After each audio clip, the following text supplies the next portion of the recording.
A corrupt government cannot liberate the people.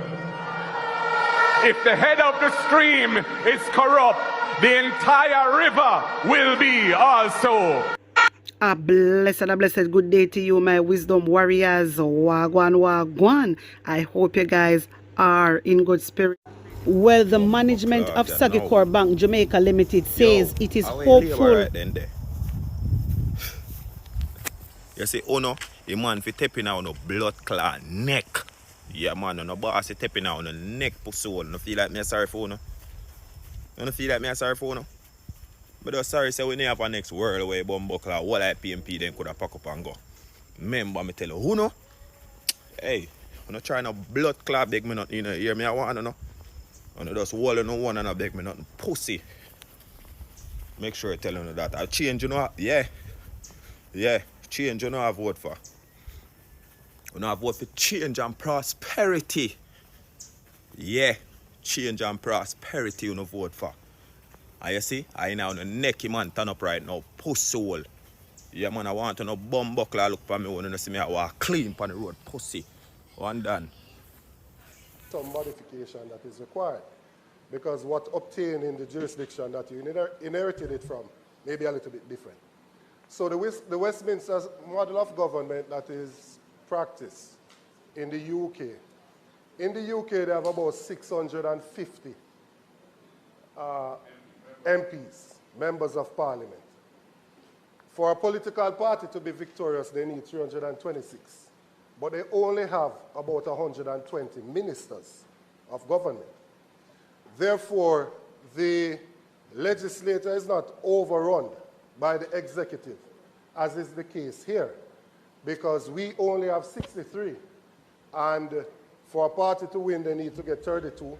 Big up yourself, my boss. And what has happened in this particular instance is that majority of the members of the government side have been appointed to the executive, only leaving 5 of them on the backbenches.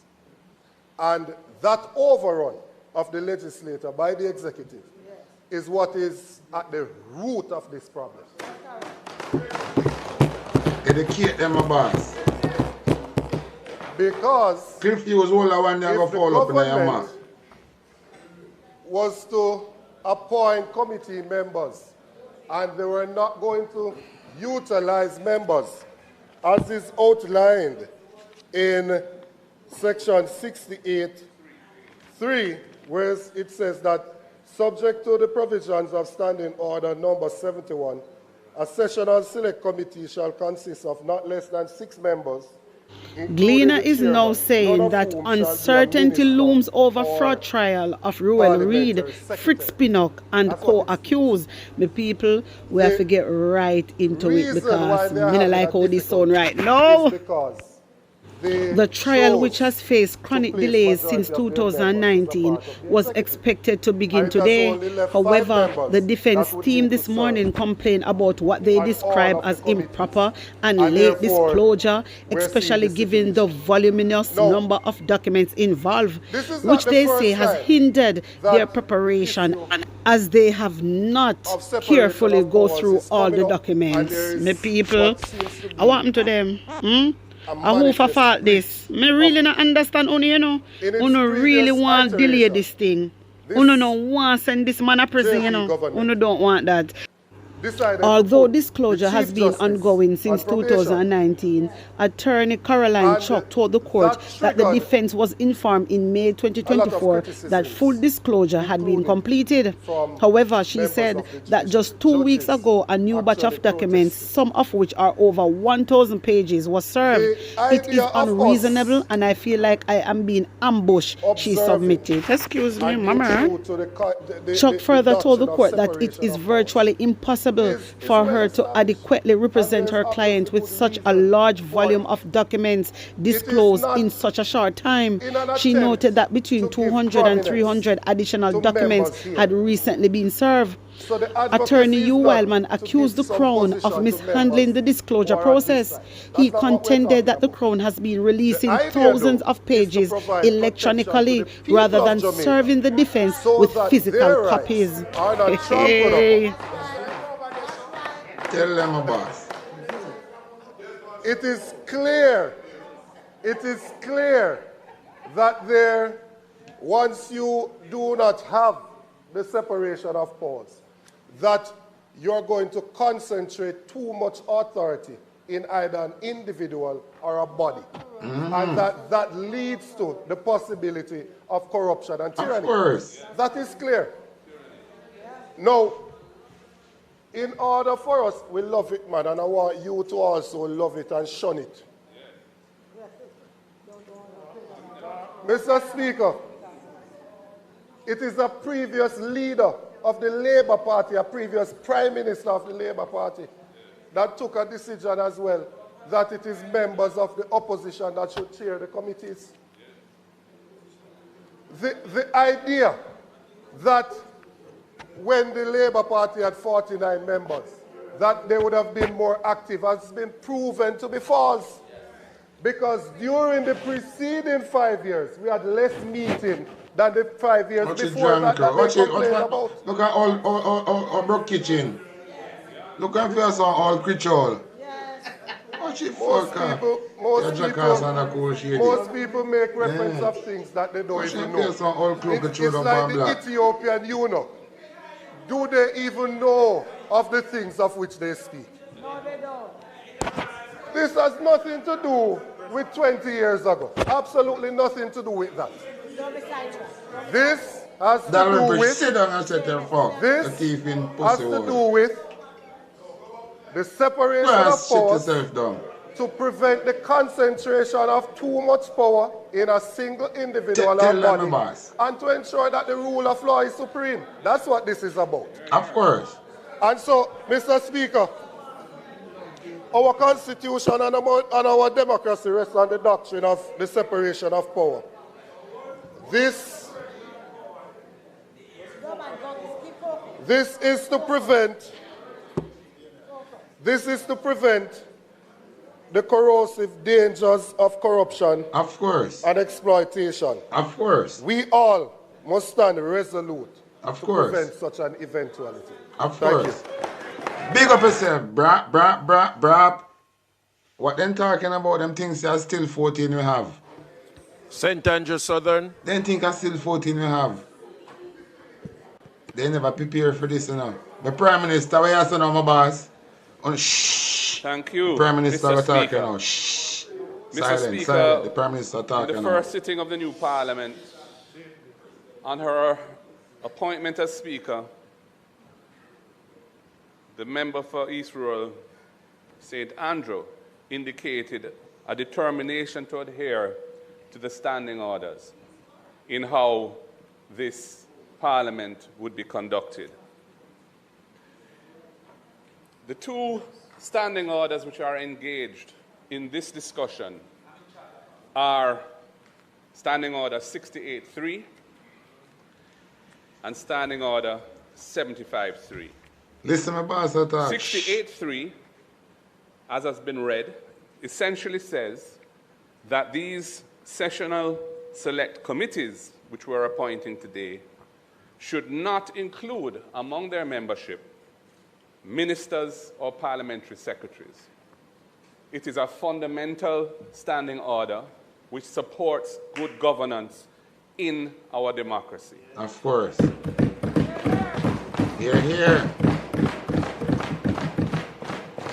This is not about quibbling whether a question is, in fact, a statement, or you're speaking a bit too long, and the sort of things that often engage the Speaker at any given point in time in the cut and thrust of parliamentary proceedings. This is about the separation of powers, about accountability in governance, and about how Parliament should have appropriate checks and balances of course, for executive excess. Of course. And that is why these sessional committees, which are review and oversight committees, are supposed to be established without the presence of persons from the executive thereon. There is no issue about government MPs being on them, and in fact, the rules provide for the government MPs providing a majority of the members of these committees. And it's based on the balance in a given parliament from time to time. That's in the standing orders. And while in Australia we heard they may think that that is not an ideal situation, it is what governs our parliament. Mm-hmm. The issue is executive influence, undermining the efficacy and transparency of oversight functions of parliament in our democracy. Here, here. This is our Prime Minister. I'd He's on the also floor. say that the way this motion was put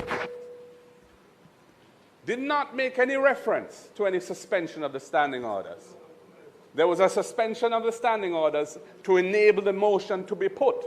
But the substance of the motion simply said, notwithstanding 68.3 and so on, notwithstanding 68.3, notwithstanding, it was repeated for each one of the elements of the motion. There was no invocation of the suspension of standing orders. Hey, listen to the General, no man. Furthermore, I think it's an abuse of the standing order that provides for the suspension thereof for a fundamental standing order which is expressed in terms which precludes and prohibits a course of action to be pursued by invoking the provision that says that standing orders may be temporarily suspended. That is an abuse of that provision, and that's not the intention of that provision. Yeah, here. The other standing order which is fundamental to this discussion is 75.3, and that deals with how chairmen are to be appointed for these sessional select committees. And it says that a select committee may elect a chairman from among its members. Therefore, for the leader of government business to purport today to determine who will be chairing these committees is ultra vires the rules of this House and ultra vires this particular standing order. There is nothing in the standing orders that authorize any departure from the provision that the members of the committee are to elect their chairman in relation to any of these committees, save and except those which specifically provide that the chairman is to be a particular individual. And there are a few like that. So, for example, the committee that deals with standing orders says in 70 subsection 2 says that the Speaker shall be a member and chairman of that committee. Similarly, the House committee also says that the minister in charge of arranging the business of the House shall be a member and the chairman of the House committee. And the Privileges Committee also says, the provisions there say that the Speaker shall be a member and the chairman of the Committee of Privilege. Those are the three where the standing order specifically authorized, in the case of the House committee, that the minister in charge of arranging the business of the House shall be. That is the only exception to the rule in the standing orders that ministers are not to be on these committees. So where we're heading today is a breach of the standing orders. Flight green. Is a breach of the principles More of take that piece checks of and paper and balances in our some blood democracy, clot lick and should not be supported. Take it go to Andrew and lick pan your nose today. At the first sitting of this Parliament, I raised the issue of the chairmanship of these committees in light of the comment made by the Prime Minister at his swearing-in ceremony, invoking the spirit of partnership. And I said that as part of that partnership, we were hoping and expecting the reintroduction of a convention that had been established under a JLP government, when Prime Minister was Bruce Golding, that exhorted the members of the committees then to appoint an opposition member to chair the committees. It worked well. It was an improvement on our democracy, and it did not violate the standing orders because the specific standing order, 75.3, allows that choice to be made by the members. When Portia Simpson Miller, the most honorable, became Prime Minister under the PNP government of 2012, we did not depart from that convention. To the contrary, we saw that it was an enhancement of our democracy, and we elected to follow it. And it has worked well. When the Jamaica Labour Party was returned to office in 2016, for that first term, they too, under Andrew Holness as Prime Minister, followed that convention. Now when it start thief in change. The 2020 election, when it focus start thief in change. From that convention, and it was justified, in quotes, it was justified on the premise that the committees weren't performing adequately and that they would perform much more efficaciously if the government controlled the committees through appointing the chair. So the government has the majority on the committees, and the government appoints the chairman of the committees. That is the antithesis of oversight. As a member, the newly minted member for Northwest St. Catherine said, that is not an arena of accountability. That is a ring of self-defense. Of course, a self-defense we don't put up for themselves. So Marlene Malaho, so, go Mr. sit Speaker, yourself down and it was a strong sense of disappointment of course that I speak in this debate on this motion. I am extremely alarmed and disappointed of course that the government is proceeding down this same dirty path, undemocratic path, Andrew, in violation of the standing orders. I urge them to reconsider this, as we will not support this Never. motion. Thank you. Tell them. Tell them. My wisdom warriors, I left it, you know. But I want Uno tell me what Uno think and tell me how Uno feel about all this, and put an honest opinion in the comment section. Like up the video, share it out, and subscribe to my channel. And if you're new to my channel, welcome. My people, don't forget my other channel. It is called Lady Press. I want to run over there now. Subscribe and get me to 10K. The link I got there in the comment section. All right, blessings.